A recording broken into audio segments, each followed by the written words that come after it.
welcome to everyone who is joining us for the first time now. I'm just going to click record so that I don't forget.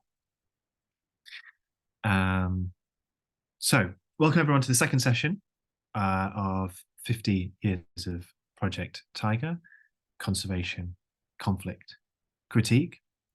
In our first session earlier, we had a fantastic paper by Pande and a response from Sudha Vasan.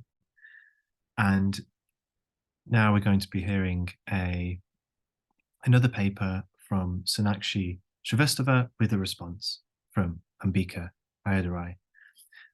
What I would like to do is give a brief introduction to our two speakers today, and then invite Sonakshi to present her work, which will last roughly half an hour. And that will be followed by a response from Ambika, after which we will open it out for questions from the audience. This session, we will have more time for questions and discussion than we did earlier. And that's also partly because, unfortunately, Nayanika Mathur has had some personal circumstances, so can't join us today. So I'd like to introduce first Sonakshi Shrivastava, who's a more than human geographer with an MSc in nature, society and environmental governance from Oxford. She holds an undergraduate degree in comparative literature and sociology from the University of Hong Kong. And prior to her master's, she worked in various conservation-related organizations and took her to India, Hong Kong, and Cambodia. Currently, Sonakshi is an independent researcher and a writer who's exploring the intersections between wildlife conservation, history, culture, and politics.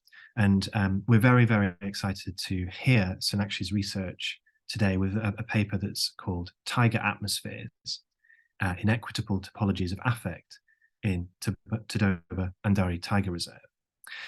And responding to Sonakshi's paper today is Ambika Ayadurai, who's an assistant professor in the Department of Humanities and Social Sciences at IIT.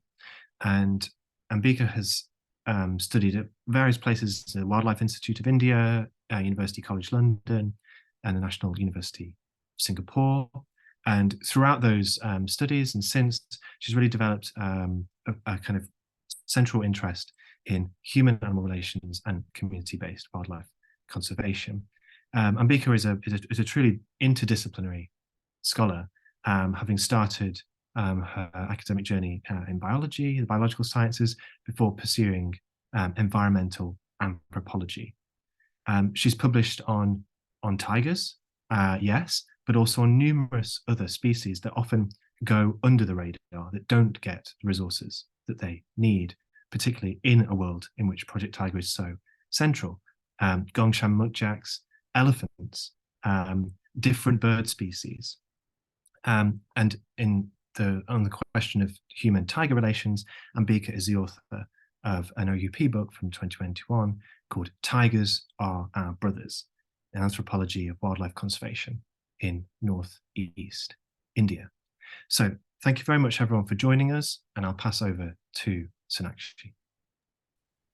Hi, thank you so much for inviting me to this symposium that has some of my favorite academics and writers. I'm quickly going to share my screen.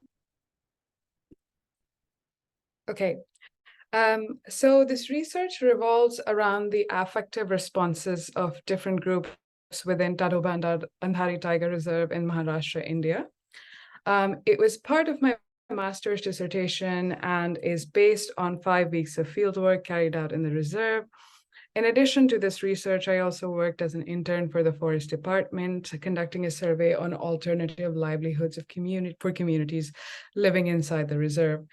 I used qualitative methods like semi-structured interviews and participant observation to bring more than human geography in conversation with political ecology and affect theory.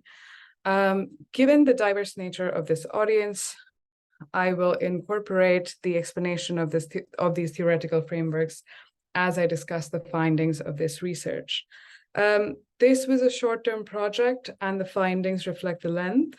I have to be honest, I panicked majorly when I found out that I was on a panel with two stalwarts of wildlife anthropology whose work I admire deeply. So I had to reflect significantly on my contributions here.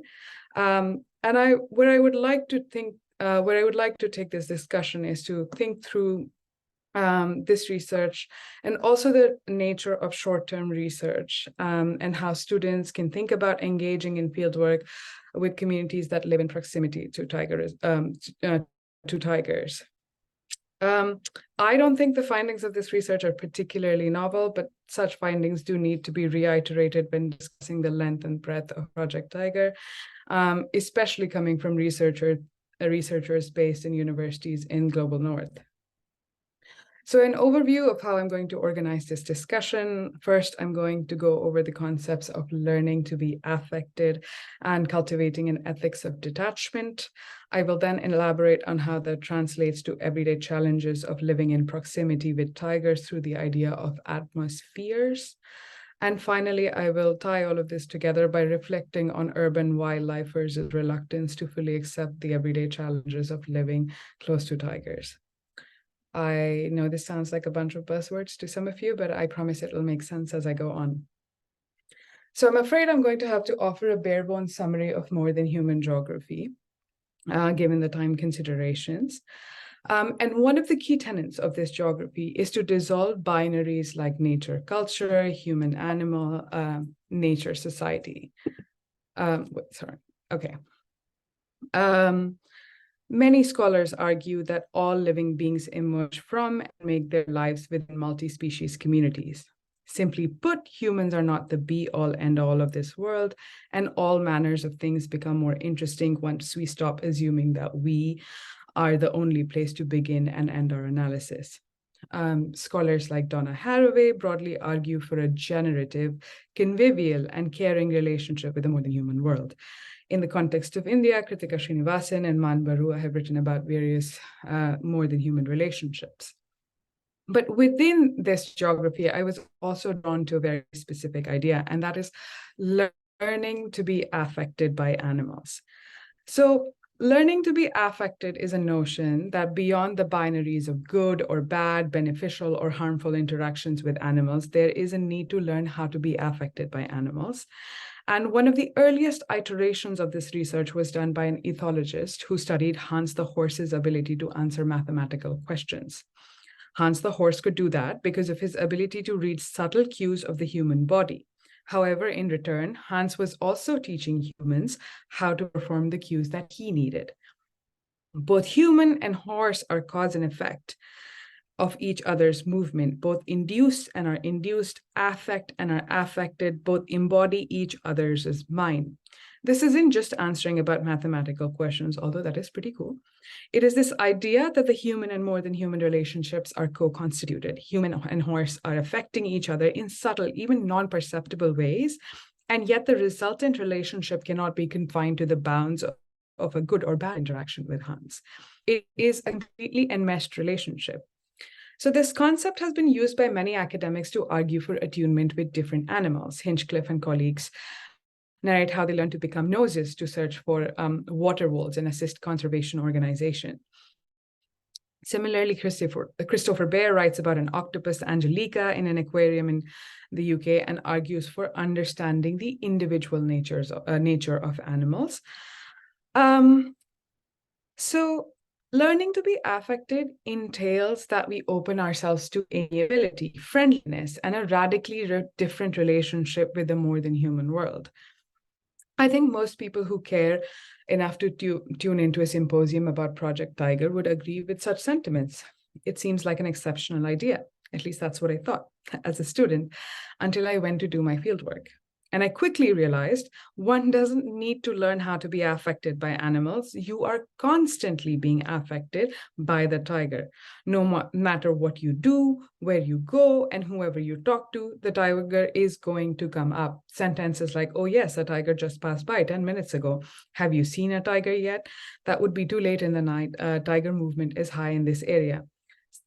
They routinely come up in conversations. Amiability and conviviality does not have to be sought because life is seemingly run according to the tiger. Multiple people across the reserve told me that they had to shut themselves in their houses by 7:30 p.m. because of the fear of the tiger. In an even more potent iteration of this sentiment, an activist told me that you and I have lived in a lockdown for a few months, but some villagers here have been living in a lockdown for 10 years because of the tiger. This more complicated relationship with the more than human world shows up as a frequent critique of positions like learning to be affected, because encounters with animals like tigers can be dangerous and even deadly. This critique has been voiced by Franklin Ginn in his work on garden slugs in English gardens. He writes about the necessity for the ethics of detachment. He showcases the complicated relationship between slugs and gardeners, where gardeners must find ways to drive slugs away from their gardens. So instead of attachment, they must practice detachment. And gardeners find creative ways to do so by throwing slugs over their fences, creating barriers, or cultivating plants that drive slugs away. Unfortunately, tigers cannot be thrown over fences or driven away by barriers or plants. So individuals must alter their lives.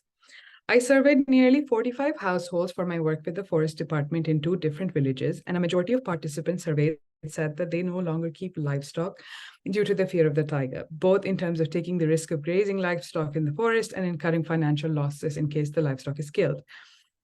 Community members are compelled to cultivate an ethics of detachment, which alters their life in a significant way. And the justification, explanation, and a consistent theme here was almost always fear.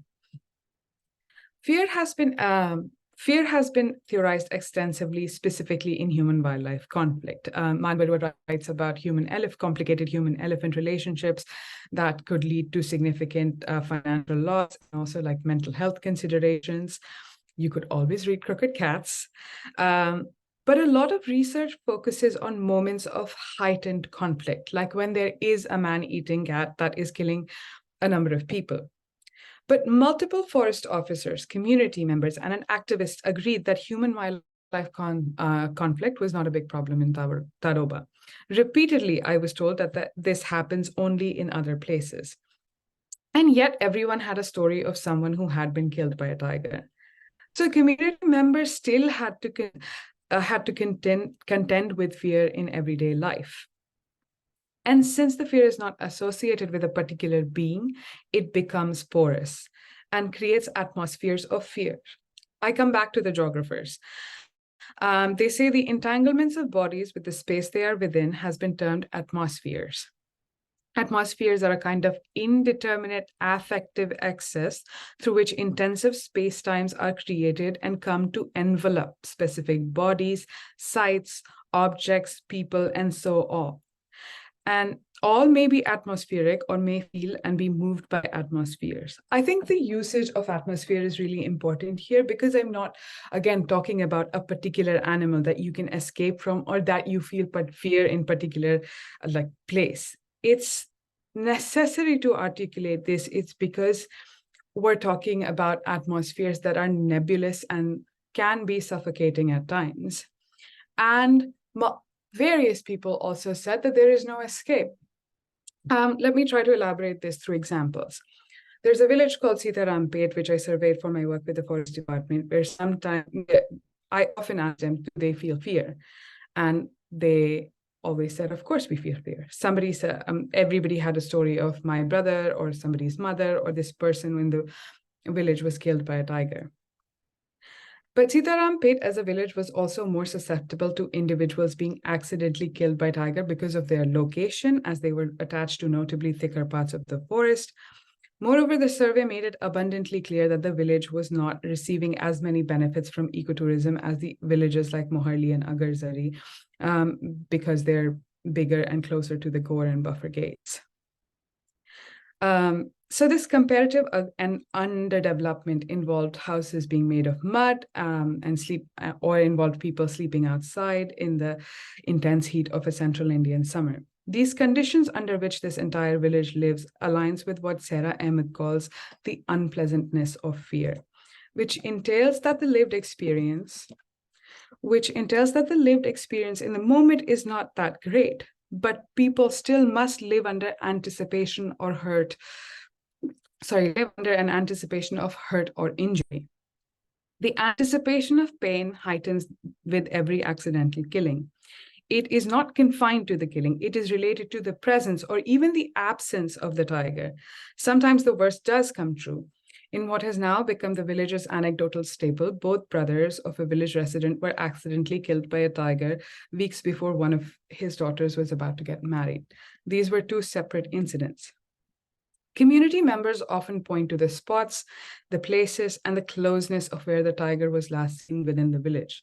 Most of these encounters do not lead to death or injury, and yet this proximity once again heightens fear. The tiger often passes by, and even when there is no one there to witness how close the tiger comes, the pug marks, the smell, and the sounds that are part and parcel of the everyday knowledge of most villagers make sure that the entire village knows how close the tiger came. And yet, as multiple people have articulated, communities living in the reserve are not homogeneous. My example of Sitaram Pret has already showcased some of the inequitable topologies in the reserve. And tiger atmospheres impact people differently. I once again turn to Sarah Ahmed, who argues that fear is felt differently by different bodies, in the sense that there is a relationship to space and mobility at stake in the differential organization of fear itself. The inequity manifests in place, in gender, in class, and in caste. As I said, like villages like Sitaram Pet are more susceptible. Women often walk instead of using a mode of transportation because bicycles and motorcycles are for the money-making men of the house. Certain people cannot afford any mode of transportation, and many such factors make it so that some are engulfed in atmospheres more than others. I kept coming back to why this is important. I think it is important to articulate the everyday challenges of coexisting with tigers so that when moments of conflict do occur, there is a better understanding of the pressures that are consistently being built up and are being exacerbated by a specific animal or a specific situation. We are not going from 0 to 100, but pressure is building up every day. But through this research, I also wanted to gauge how those who rally behind what Anujale calls the cosmopolitan tiger, the tiger whose image is reproduced on t-shirts and bed sheets, behind whom urbanites like me are happy to rally behind. I wanted to see how we would respond to these atmospheres and everyday challenges. Fortunately, a bulk of my participant observation happened through engaging with other interns, NGO workers, and the various programs that the Forest Department was implementing. I often accompanied them to events and meetings, and they often accompanied me to my interviews. The interns were primarily young students from universities based in major metropolitan cities across India. I will refrain from giving more information to maintain anonymity. But within the scope of this research, I call them wildlifers. And I use this terminology because a lot of them are not engaged in environmental sciences or wildlife conservation. Rather, they're enthusiasts who come from different fields, who like animals, and are thus working in wildlife-related things. Wildlifers is a common term used on the internet that individuals use to self-define. This I felt was an appropriate description for the people I was working with, and I think it is an important distinction. So in my very first week at the reserve, I was accompanying another intern to the head of the village's office. As they went about hosting a meeting with the members of the nearest village about the solid waste management program and the dustbin distribution campaign, I started chatting with one of the employees.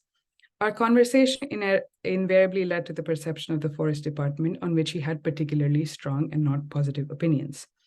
Once we were walking back, the other intern insisted that I should not listen to him and talk to the right people in the Forest Department instead, because he seemed entirely too angry with the department. When I pointed out that he seemed that his when I pointed out that his frustrations sound fairly valid, the intern responded, "How could they be? Look at everything that the department, that we do for these communities." Oftentimes, colleagues saw livelihood policies as the solution for all the problems. The persistent view was that there was no human wildlife conflict and jobs and policies were in place to help the community members. So why would everyday life be challenging? I was to hear it again and again. Look at everything that the forest department does for them. So I did. I traced various initiatives that the department actively advertises. I went through the monthly newsletter published, and these were the recurring initiatives that were advertised. I'll quote one of the paragraphs from there, and it's also on the screen for you to read. "Survival of wildlife in these circumstances requires immense goodwill from the communities. The Forest Department has consistently made huge efforts in reducing their dependency on forests for livelihood and various other needs by providing alternatives and incentives. All families in buffer area and beyond have been provided with LPG connections, reducing their fuel wood dependency. Drastically, ecotourism has generated employment opportunities in the form of naturalists, operators, and owners of safari vehicles. The local youth are trained to conduct activities like boating, cycling, nature walks, kayaking, and adventure sports, among others." So I went about tracing the efficacy and the longevity of each of these initiatives. Yes, LPG has been given to the villagers, but many of them cannot afford the monthly expense incurred. It was subsidized in the first year, but then phased out. Community members informed me that fuel wood is still needed to supplement LPG because they must heat water and cook food. When I asked about this unaffordability to a member of the forest department, they replied that hot water machines had been installed in the village. I returned to the village to look at this hot water machine, but it was broken and had been for 2 months. In terms of jobs being created by ecotourism, since most naturalist jobs are at a private resort, there is no incentive to employ the locals. Most naturalists are from cities, and English language skills are essential to interacting with tourists, and most local community members have never been trained. Boating and nature walks were initiatives launched from the village that I surveyed. Boating employed 4 people in total, and nature walks were wildly unpopular because there were concerns over safety, both from the guides themselves and tourists. Most of these initiatives are implemented to manage the community. But I wanted to go further. So I interviewed a local journalist who had been living there, who had been living in the reserve for more than 2 decades and had helped out various initiatives. He gave me a long list of initiatives he invested significant time in, rallied other community members, but none of them lasted long.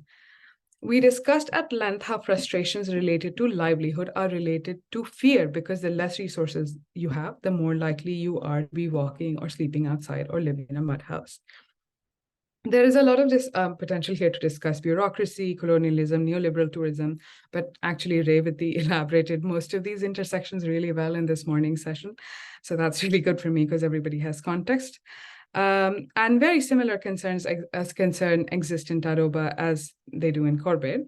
And, Paper Tiger talks about bureaucracy extensively, and I'm quite sad that we don't get to hear that presentation, but it informed my research significantly.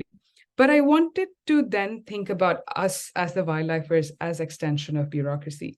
My focus kept returning to my colleagues who were exposed to the livelihood challenges along with the everyday business of navigating fear, and yet there was tendency to mistrust the challenges being articulated by the community members. There were other instances. For example, in implementing different community programs, there were persistent jokes about how things need to be explained again and again to the community members. And it is as if the NGO workers are working for them instead of the other way around. But this tendency to not see community members as co-creators of initiatives and policies shows the continued existence of conditioning that views the community members with prejudice.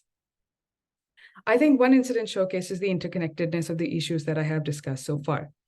The waste management program required the person responsible for collecting the garbage to put in more work because the waste had to be sorted into dry, wet, and recyclable. When he resisted, the discussion somehow turned to how he's not passionate about his work, even though the concerns he was raising were about longer working hours that would involve working into the evenings.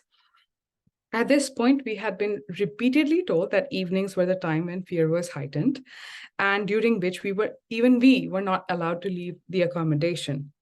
But this knowledge was not utilized when designing the waste management policy for the community members until some of us intervened. There is one final juxtaposition that I offer by returning to the concept that I started this discussion with, and that is learning to be affected. Everyone working for the forest department could go on safaris, and our only encounter with a tiger was through the mediated experience of a safari. This collective experience that all of us shared would make any more than human geographers proud. We became ears and noses in search of the elusive tiger. We decided to put our cameras down and engage all our senses when the encounter did happen. We did not just hyperfixate on the tiger, but found delight and kinship with various animals, trees, birds present in the reserve. We sought amiability, conviviality, friendliness with the more than human world. And yet, a radically different relationship with the more than human world is incomplete until we have a radically different relationship with each other. That's it. Thank you.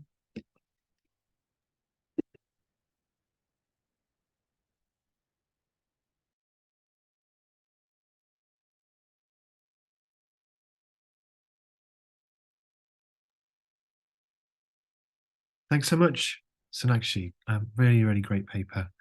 And yeah, I think it really does open out onto a fantastic discussion.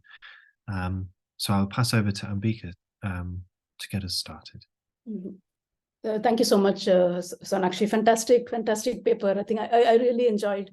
As I said, the term atmospheres will stay with us for a very, very long time. It's a wonderful phrase to think about those people who live next to tiger habitats.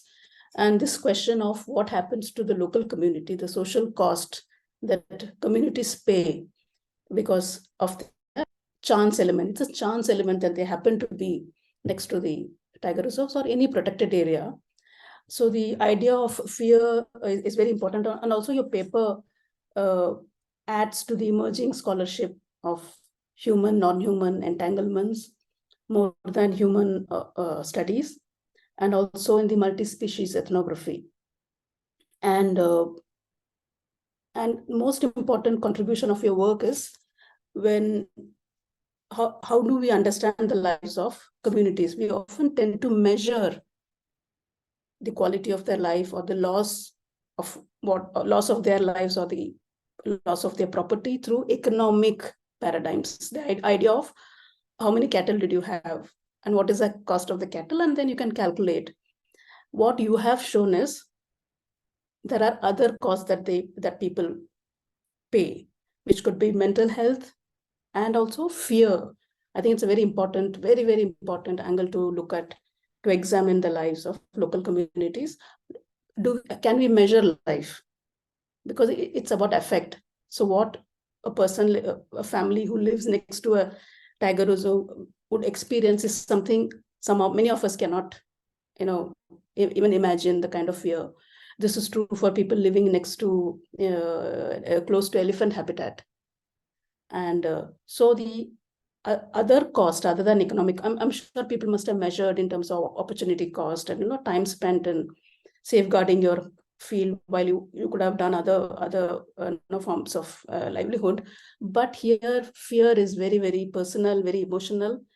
And so that is, I think, thanks for bringing that up in your talk.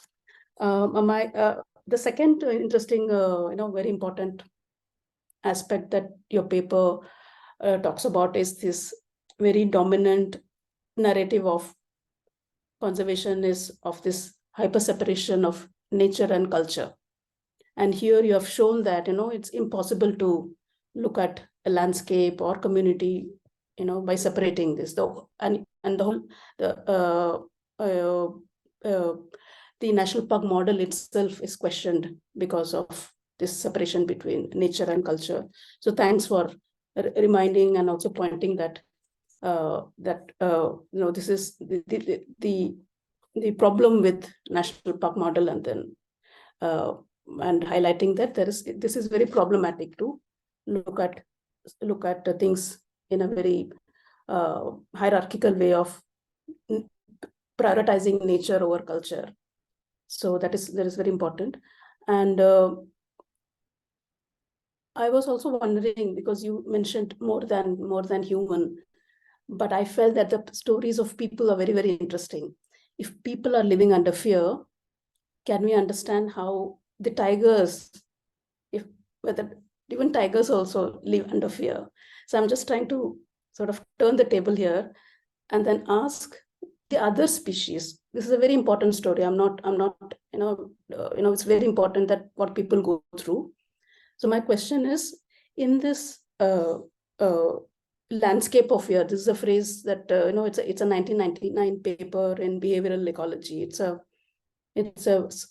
paper in conservation science or something. The landscape of ecology, they look at species, the larger mammals living, and what happens to the smaller mammals, but they live in the landscape of fear. So if I use the word landscape of fear in your study area, one is the human communities. And then you did mention that within the human communities, there are people who may have capacity to adapt, or they may have support system to deal with the fear. But there are community who may not have support systems, the social networks. Adam Runacrus shows, and did he study in Panna or Pench, one of these tiger reserves, where he talks about different communities, because of the social network they have, they're able to work with the bureaucracy better, able to resolve their issues. So within human communities, we can look at these hierarchies. But then if you look at non-human communities, even if the tiger is a predator, the tiger also has in a certain element of fear. Is it possible for us as a geographer, as a more than geographer, to bring that story in? And what about the cattle? There are humans, there are cattle. So I really want to look at the atmosphere through a more than human perspective and non-human perspective. That is something I would like to hear your views about. And the other thing is the idea of scale here. In conservation, we often talk about species as a whole, but when it comes to fear, it is an individual species. For example, when a tiger becomes man-eater, then the entire forest department people are after one particular animal. So in atmosphere, is there a idea of the scale? Are we looking at fear of the whole species at some level? And who are these species? Who are these people who are looking at the species as a unit? And I would like to know your views about atmosphere with respect to species, and also at the individual level. What you mentioned is more of a individual or a community perspective. And also the idea about, when we think about species, usually wildlife conservation is more worried about the species as a whole. What is the health of the population? But then here, when it comes to fear, if you start caring about certain animals, then it is branded as welfare program, animal welfare program. So again, keeping atmospheres as a lens to examine, I would like to know about your views on this.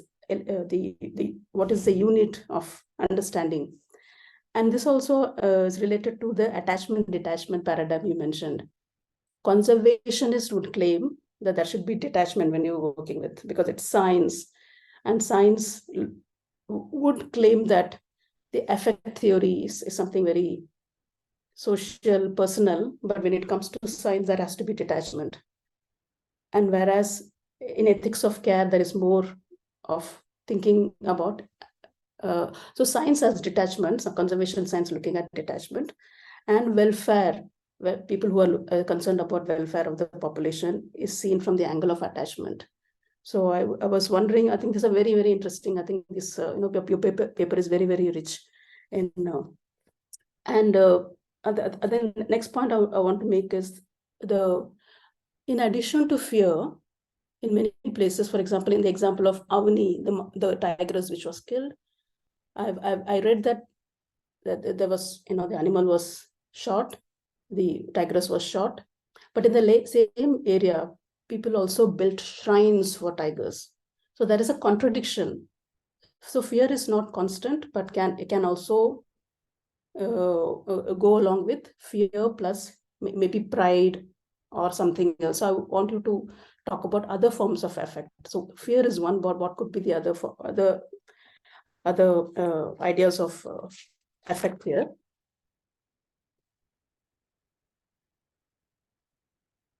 And I was thinking about, is there a way to, you did mention how atmospheres are experienced by different communities. I was wondering if there is a because I was thinking about who are the communities you're talking about. If you can give us a sense of, you use the word community, but we can go beyond that and look at, you did mention caste, class, gender, but here we're talking about Tadoba as a landscape. So I want to understand who are the communities, and is there different degrees of atmosphere that they face.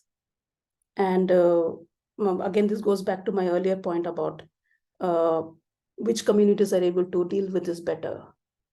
And this is especially true for those with maybe people with those who have cattle, or those who have other forms of.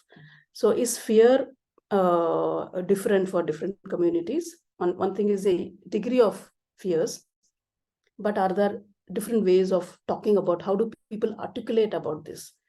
In many places, in places where there are conflict, where there is a high degree of conflict, people incur a lot of economic loss, but also there is a sense of forgiving the animal. They'll say, what will the animal do? So there is a sense of coping with the animal, saying that this is how things are. What will the animal do if the animal is hungry? And very often they also talk about the other animal. Of course, there is a lot of anger, and there must be contempt for that one particular animal's branded as dangerous and all. But sometimes they also tend to look at the animal as their own suffering. Often they say that the way we are hungry, the animal is also hungry. And so I wanted to look at if there is any, in your interviews, did that come up?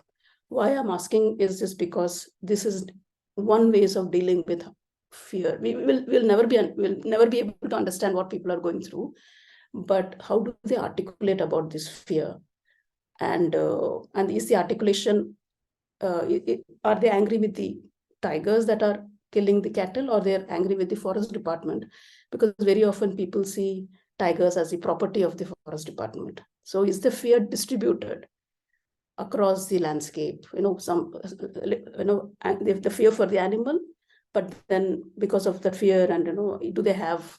So I think the idea of fear is very interesting. I think I'm talking a lot here, but also there are people who are also fearful of the forest department, people in uniform. So is the fear only from the animal perspective, or also from the other humans who are there? And when it comes to, of course, caste, there are marginalized caste who will say that, no, this is not, forget about the tigers. We have always lived in fear because we live in a hierarchical, caste hierarchies in the countries, in the society. So I'm interested in this fear of human, non-human, and also within the community. And I was wondering if so when people talk about fear, I don't know whether you are able to get that information, because I was thinking, if I was one of the villagers, and the tiger reserve must have, I don't know when that was, after 1970s, but people have lived with tigers and lived in the forest for many years. So how did they talk about fear before the tiger reserve came up, or the idea of fear is recent? Because if these are forest dwelling communities, there must be some kind of learned behavior about how to live next to carnivores and large vertebrates. So I just wanted to understand the time scale of, is the articulate, since when is this fear of people talk about fear in the recent times, or for a longer period of time?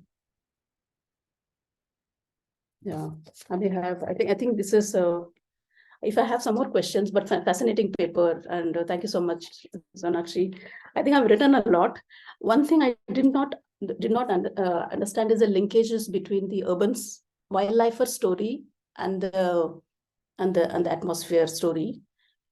I I thought you were trying to make the link that if alternate livelihoods are given, the fear would, is it trying to address the element of fear? So I was not able to make that connection. If you can help me with that. There are two stories here. Yeah, thank you so much, Sonakshi. Thanks, Dominic.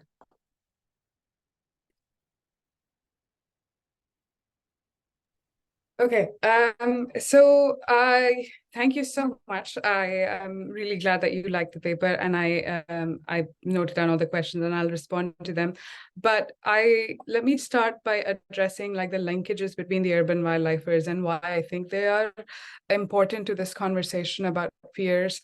The reason why I made this connection was because it's actually related to your work, because I read your paper about non-human agency, and also it was also an article for the Scroll about Avni and how communities, there were a lot of protests among urban wildlife lovers about Avni. And it happens regularly. There have been protests in the past about other tigers as well. And I've always wondered what would be the response of the wildlife lovers if they do see what it is like living in, what it is like for communities living in proximity to tigers. And what was surprising to me was that there was still like a disbelief. There was still not enough credit given to the difficulty of coexisting, even when people were working in the department, even when people were working in the villages, because they thought that like livelihood was the major concern. Like as long as livelihood questions are addressed, the problems, the fear-related problems are not that big. That like any kind of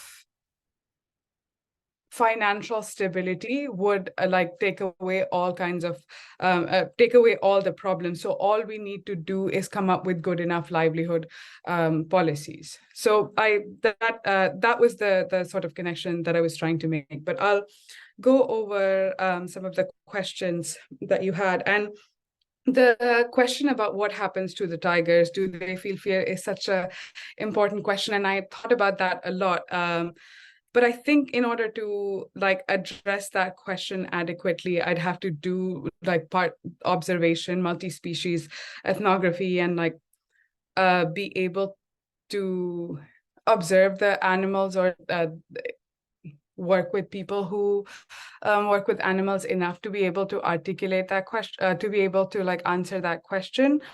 I do think that within Tadoba, there were lots of stories of individual tigers, because individual tigers are so known to all of the guides and a lot of the community members as well. And there was this tiger who was named Sharmili, and if you don't speak Hindi, that means somebody who's shy.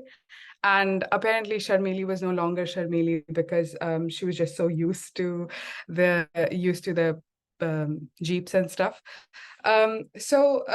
Like this, in like tigers' response to like increased tourism and their response to like coming in contact with people more, I think within the parameters of the research, I don't think I can adequately answer that, but it is like a very, very important question, one that I think more than human geography would be very interested in exploring. The question of like, scientists have to practice detachment, whereas, welfare programs are seen more as attachment. That's such a good, that's such a good connection with what I'm trying to say. I would say that scientists and researchers are actually quite attached to the animals that they study, and that attachment comes from because they don't have to deal with the everyday difficulties. And a part of this research was that this detachment it's not an option. You have to go lock yourself up in your house because there have been instances of human wildlife conflict in in the evenings and night more. So yeah, so they have to practice this kind of detachment. But that also brings me to your other question of how people view the tiger in the reserve. And actually, there were a lot of people who viewed the tiger quite favorably. And there were like lots of the attachment to individual tigers, which is whole other research on its own. Also because they're all named after Bollywood celebrities. There's Madhuri and Sonam. And they're all attached to these individual tigers, and they speak very highly of them. But you're right in pointing out that there are still members of the community who see them as as belonging to the forest department.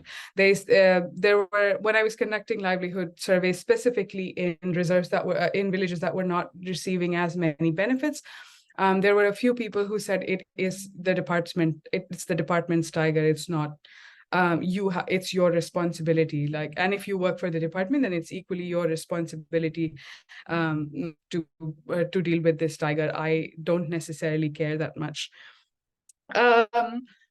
And then another question, who are these communities question.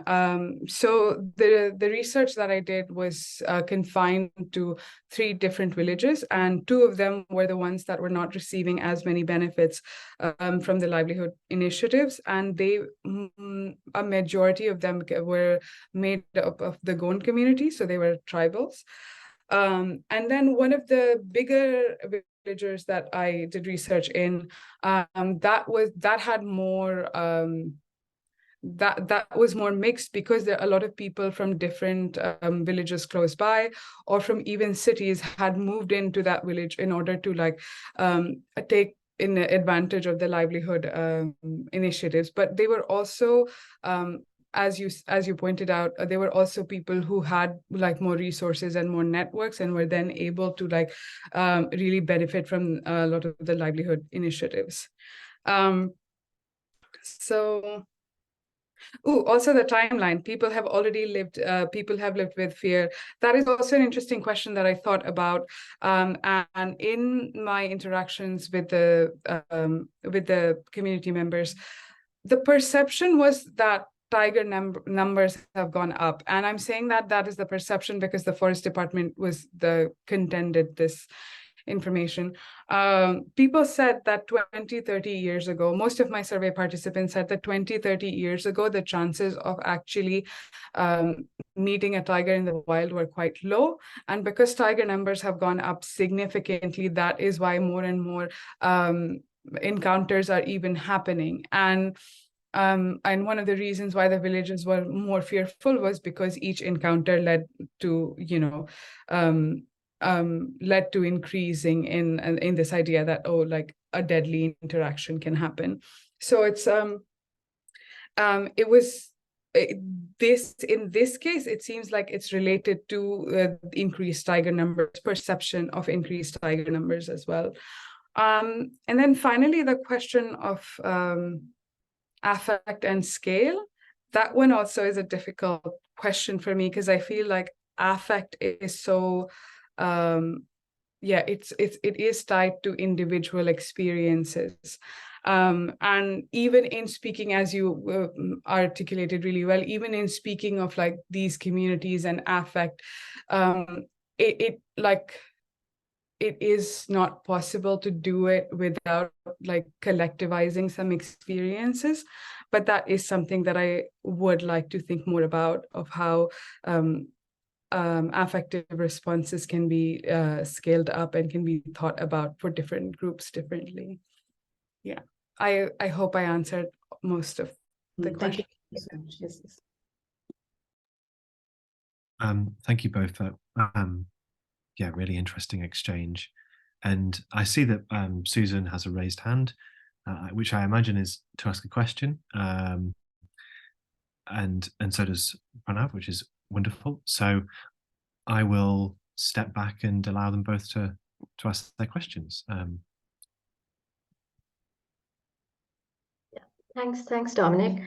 I just wanted to push what Ambika said about the animal's fear itself. And I was just thinking about the initial framing of your paper using Vinci and Desprez. and how she talks about attunement and so on, as bodies in relation.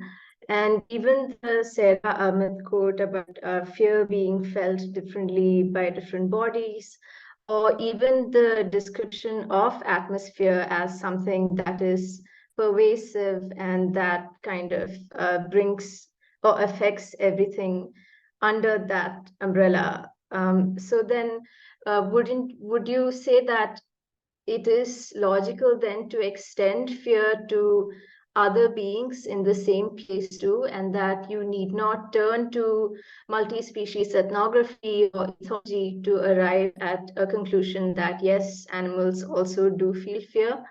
And my other question was about when you said that wildlife lovers don't really seem to understand the real difficulty of livelihood that these people experience. But do you think it's possible that these people have a moral position that believes or that argues for agency for the animals, that does not really say that yes, that does not really deny that people are experiencing problems with livelihood, but does not deny that animals are also suffering because of fragmentation of their land, loss of habitat from being hunted for generations, and so on. Thank you.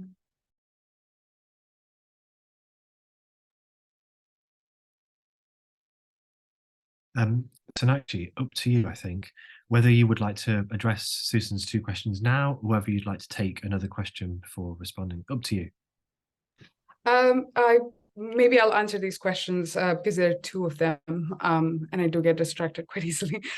So the first question about animal fears, and that there isn't necessarily like a need for study to be able to articulate that atmospheres are porous and nebulous, and that in that way it can already be argued that that animals are impacted by it. And I agree with you. Like, I think we can make that argument. I just am not entirely, and people are more than welcome to like have this discussion with me and help me think through this, is I'm not entirely sure how to articulate that without turning to like a kind of anthropomorphism, or without actually speaking for animals in a very particular way.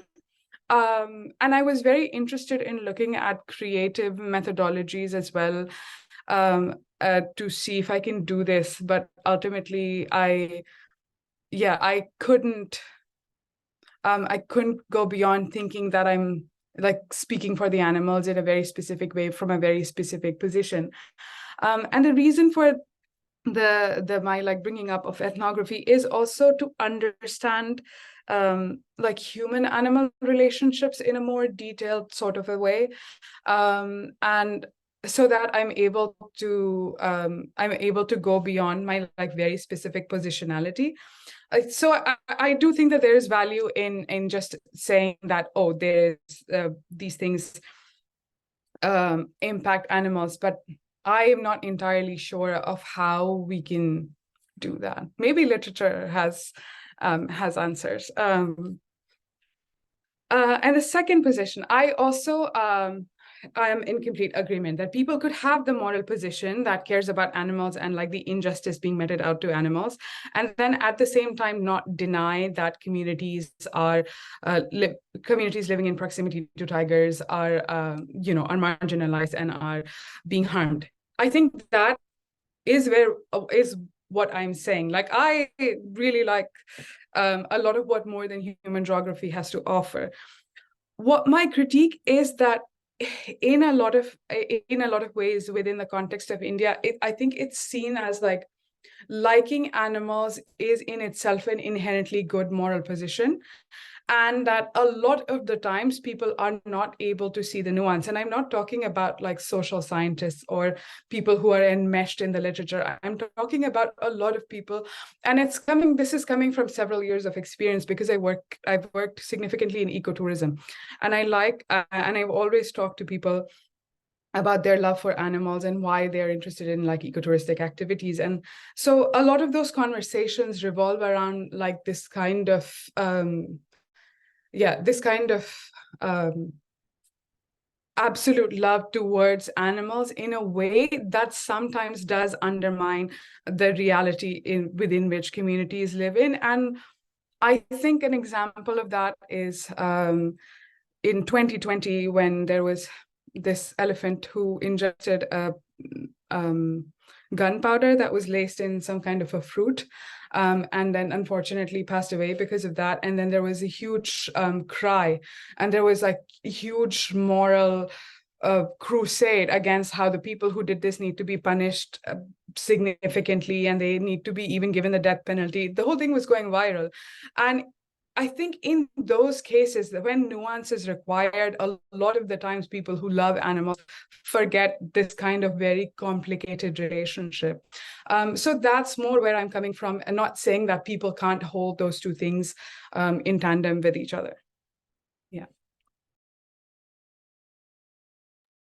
I wonder, I know we've got Pranav next. I wonder, before Pranav comes in, if I can just pick up on some of these questions and just ask you to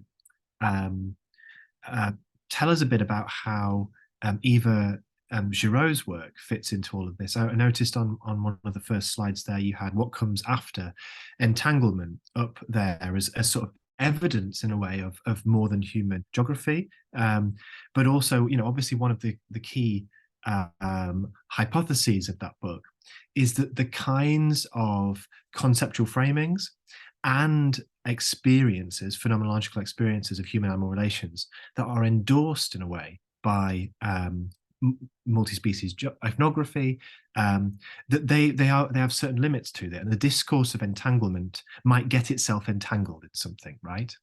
And that perhaps the relations that we might want to call into the world require us not just to see everything as just interlinked with each other, but to make actual judgments, decisions about the future, to make movements or whatever. And the entanglement discourse might in some way keep us where we are, just staying with the trouble, right? To quote Haraway. So I wonder if you could just tell us a little bit about how you envisage what comes after entanglement, how that fits into the project, because I feel like this does speak to some of the questions that both Ambika and Susan were asking.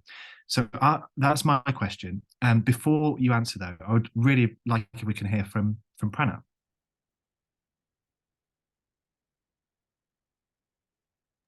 Hello, am I audible? Yeah. My question, thank you for this conversation around affect and human-animal relation. My question was, when you associate this idea of fear and the affect of fear, how do you see, apart from merely humans and animals, what is the role of like wildlife technologies like drones or camera traps also trying to inculcate this affect of fear, both whether for the animals, like the collarbone and the missing nature of the animal being constantly sought of by wildlifers on one hand, or of this fear of surveillance which a lot of forest dwellers do face because of all these camera traps. So for instance, in Rajaji, there is a sense that some of this kind of play is there, where particular areas where forest dwellers go to carry out day-to-day livelihood, there is a fear of the camera trap which was installed for that wildlife law, for the Project Tiger or for a conservation ethic, but at the same time it's trying to create a kind of imagery. I think one of my friend scholars, Trishant, he writes a lot about this, on this idea of camera traps and what sort of technology implications it has. But I was more curious to see how you could connect that kind of affect also with that more than human geography, because of how the landscape of tiger conservation also then allows for permeating the influence of technology in that regard. So that was my question. All right. Okay. So I think Eva's work was very helpful for me to like think through some of the key tenets of more than human geography. And essentially, it's this idea of relativism. It's this idea that, we're all like related to each other. And is also largely related to actor network theory, in which there is this concept of assemblages. So I talk about this in my research a little bit more detailed, but I took it out because of time considerations. And it's this idea that, there is no cause and effect, that we are all sort of entangled together in this world, and one thing isn't necessarily leading to another thing. And that's a very common idea in more than human geography, that's the idea that you can't see this as a good or bad, because one thing might lead to another thing, and it's all connected to various other things. And which has led to the criticism, well, then you're forgetting about marginalization, that it does not affecting everybody in the same way. And an example of that is whether you're walking or on a cycle or on a motorcycle or in a car. I had a long interview with one of the guides who talked about how one of his first interactions with a tiger was because he was going for an exam early in the morning, and the tiger just came on the road, and how he was terrified of that experience, and how that, that also made him miss an exam, and it had severe consequences in his life. But he was talking about the fear that he experienced, and now he's a guide and he sees that tigers almost every day, and it's nearly not that same response. So it's this idea that one thing in this entanglement, one thing can really change the kind of experience that you have. And it's that idea of what comes after entanglement, that in talking about everything in a very relative, in a very flat sort of a way, we're forgetting that there are people who are living with the real world consequences of a lot of these things. So that's is an idea that I carried significantly in this research. And for the role of technology, I have to admit that I am not a techno-optimist, that I don't think that technologies will solve a lot of our problems. And I think that in the context of atmospheres, one thing that perhaps that came a lot in my fieldwork, and I haven't spoken about as much here, is the radical and distrust of the forest department, in the way that communities perceive the department. It's, it has a long history. It has been written about significantly, but more and more initiatives by the department are seen as distrustful. And even when I was conducting the livelihood surveys, and I did a focus group with one of the members of the villages, and they shot down all my ideas for alternative livelihoods, because they were like, this requires significant work from the department, and the department doesn't work for us, that this requires longevity, and none of this is done for longevity. But I think in terms of using this sort of camera trap technology, there are two instances that I point to. First is, I did an interview with one of the forest department officials, and he was in a very high position. And I asked him, what does he see his job as?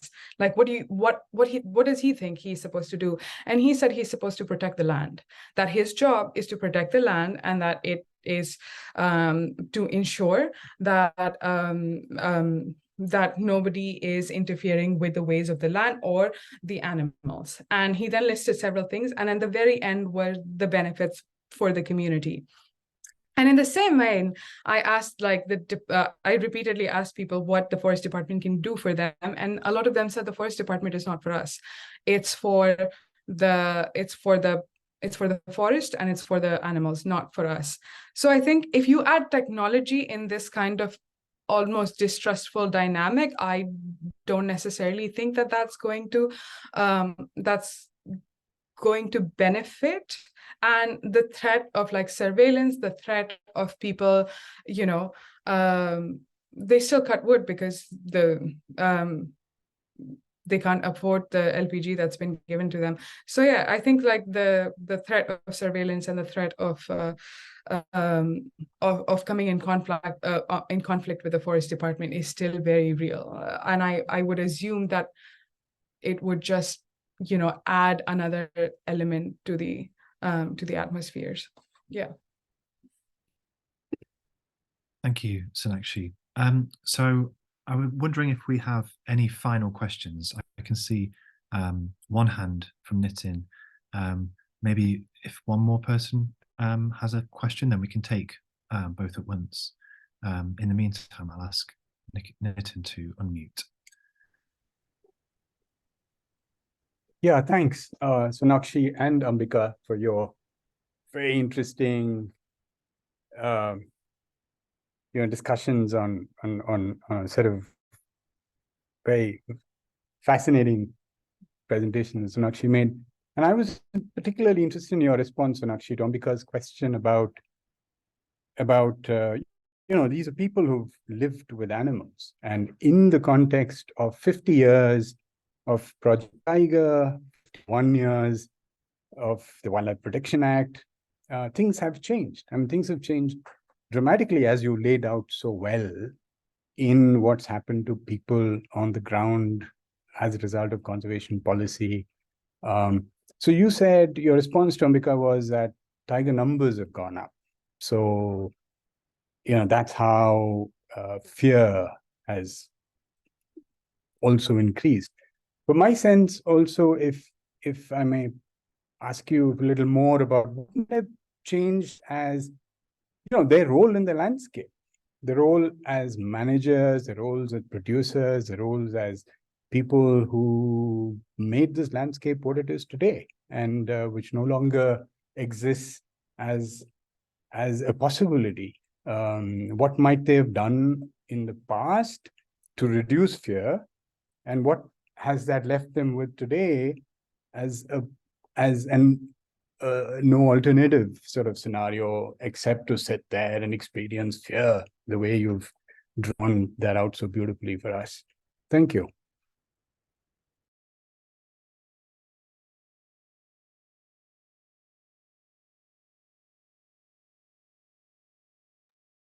Should we take the final questions and then I can answer them? Or yeah, absolutely. oh. Or maybe if there are more questions, I can then just answer this one and take the others. I've asked Danhu to unmute, so I'm just waiting. Yeah, I can go. Thank you so much for this wonderful presentation. It was truly incredible to learn about, like, among many other things, how different articulations of community can be envisioned. And I found the sense of wildlifers or urban interns as an extension of bureaucracy really, really interesting, which made me sort of think about another kind of bureaucratic process that you've hinted that is occurring in parallel, which is that of ecotourism in the Tiger Reserve. And I was wondering if you can talk a little bit more about this bureaucracy that seems to be caught, I guess, in a kind of a tension between ecotourism in the Tiger Reserve that's dependent on seeing the tiger and probably seeing the tiger often, likely from the safety of inside of the Jeep, which is juxtaposed with the fears of the communities living near the reserve, where seeing the tiger can translate into fears.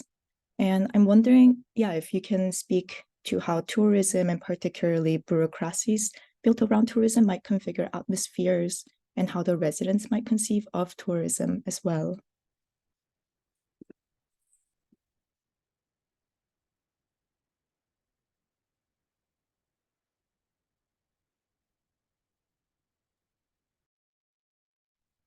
Thank you. They're both very interesting and like really helpful questions for me as well.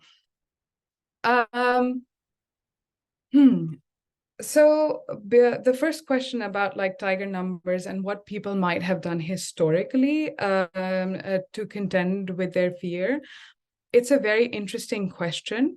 I'm not sure if my fieldwork like engaged with this enough for me to be able to like answer this appropriately. But the sense that I got from talking to people was also that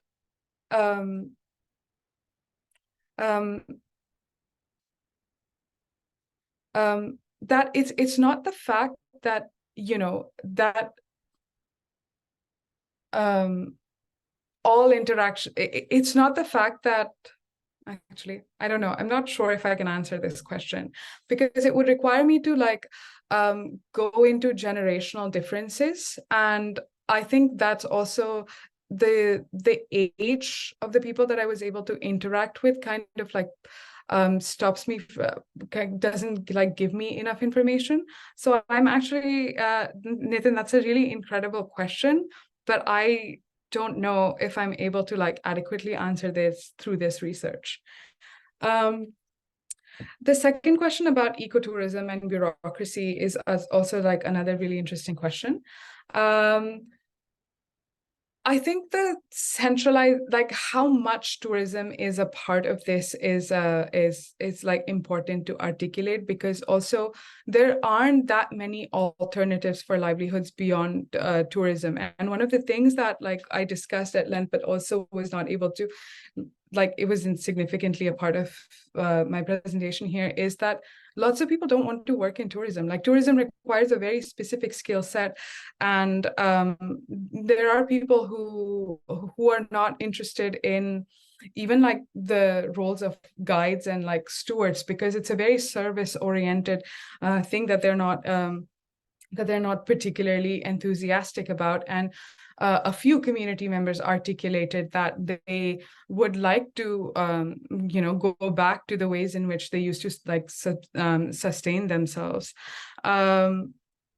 So how tourism features it, like features really, really prominently, and also all of the answers that the bureaucracy seemingly answered are also related to tourism. Like we just need to we just need to increase like the amount of jobs that ecotourism can create, but that is also in conflict with what a lot of community members want, because some of them just don't want to engage with this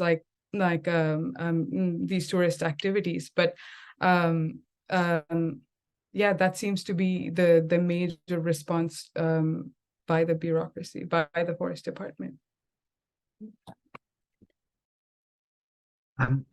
If you're up for one final question, we do have a hand. It's up to you. I know that you've been in the firing line the whole time. So if you're up for it, we'll take one more question. Is that okay? Yeah. Okay, great, wonderful. So, Anasrita, you're up. Thank you, ma'am. Thank you so much. So my question is that, am I audible? So my question is that, ma'am, you have told about like in alternative of fuel, they are supplying LPG to the fringe villages. So, ma'am, I am from Northeast India. So the fringe villages are depend on various other things like NTFP, any medicinal plants. So what are the alternative of this kind of thing?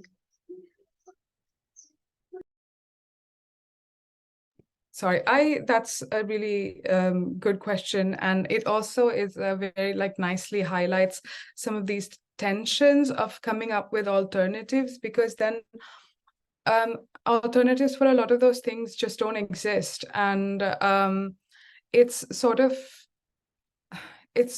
done in a way to say that like alternatives for certain things are just not required. And it also ties back to the previous question about ecotourism. In the reserve, there are specific communities that used to use bamboo to make arts and crafts, and like an alternative for that was found, where the bamboo cutting happens by the forest department, and then the forest department sells it to the people. But the bamboo is, from what I was told, the bamboo is by that time too dry to make anything. So even when an alternative is found, it's not necessarily an alternative. But in a lot of the cases where we're talking about local knowledges and how those local knowledges need to be utilized, I think that conversation exists, but mostly on paper, and how that can actually happen in the reserve, I don't, from what knowledge I have, I don't think the alternatives for those things are being found.